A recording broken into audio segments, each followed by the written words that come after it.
Big up everyone, hopefully you are well and good. Welcome back to CFC, and again it's time for a 5 things learned from a win away at Crystal Palace at Selhurst Park.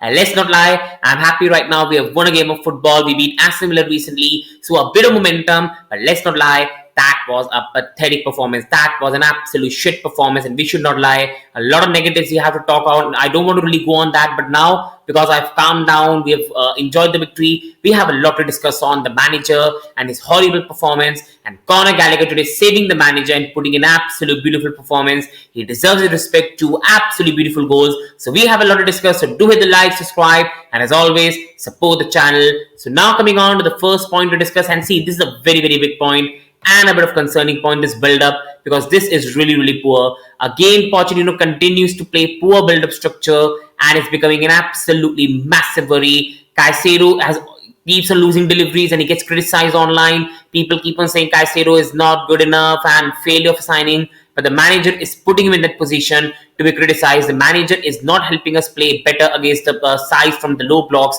The problem is when we play the bigger sides, we attack on transitions. Like against Aston Villa, we have to play on transitions. We win the ball back through Conor Gallagher and Caicedo, and we attack. And the manager gets his setup right against those type of opponents. But when we play these sides, we have no build-up, we have no cohesion, we have no idea what we're trying to do on the pitch. Today, for the first half, it looked like 11 strangers who did not know what they're doing. When they reached the halfway line, nobody knew what they were doing. Now, here, many people are saying that because Thiago Silva is playing, we cannot play a very high line. So this is why this type of structure is forming. I don't agree. The players are behind the line. Nobody's coming to receive the ball. How are you supposed to build up a proper play of football? How are you supposed to really play good football with this proper build up, create chances, play quick football, and find those spaces between the low block? This is really poor, and this is you expect from a manager who has just started his coaching, not from a manager who has been coaching now for 10-15 years.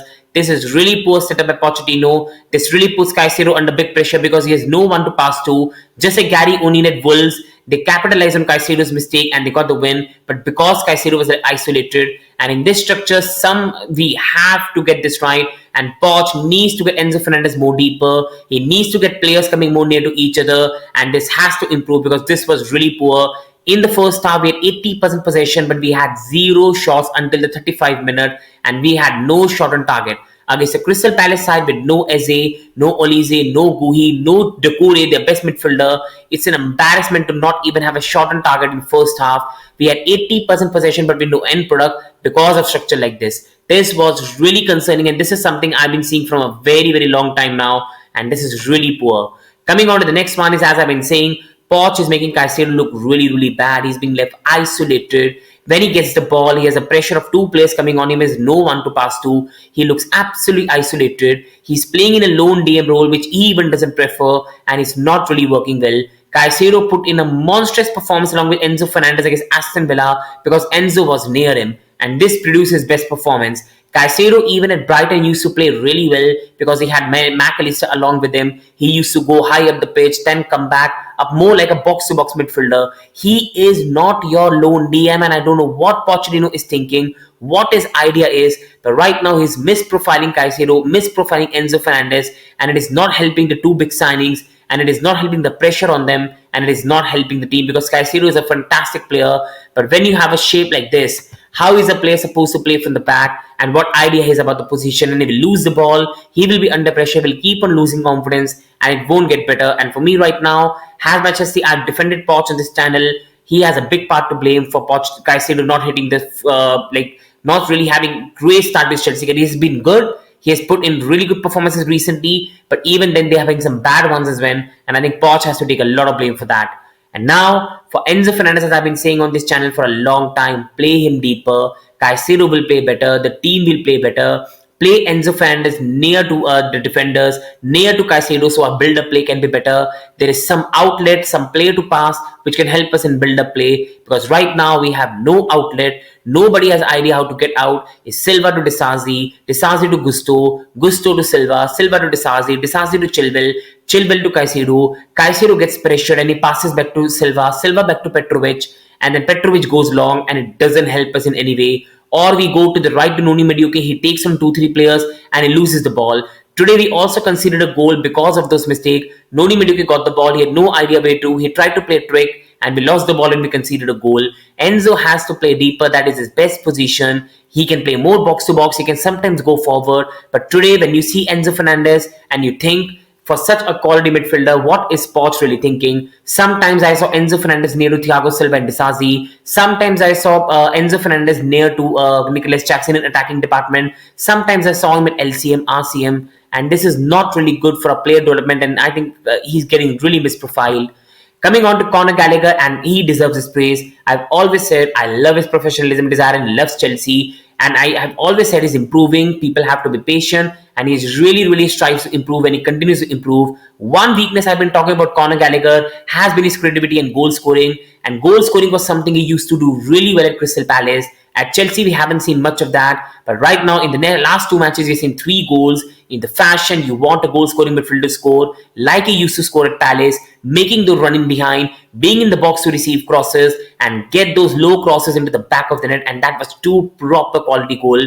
And this is why I've always said that Gallagher should not play deeper with Caicedo and Enzo forward. Gallagher has to be forward. He has to be near the attacking department. And today, he caught those wonderful goals. Malo Gusto and Cole Palmer putting the low crosses, and Conor Gallagher hitting into the back of the net. That was 2 absolutely wonderful goals. And you saw on the pitch he was giving his everything as well. And those 2 goals also showed his quality and his performance. He has always got the knack for scoring. And today, he absolutely repaid it. Wonderful 2 goals. And he got Pochettino's job safe. He got us away. And I think we got a very big victory courtesy of Conor Gallagher. That was 2 proper goals.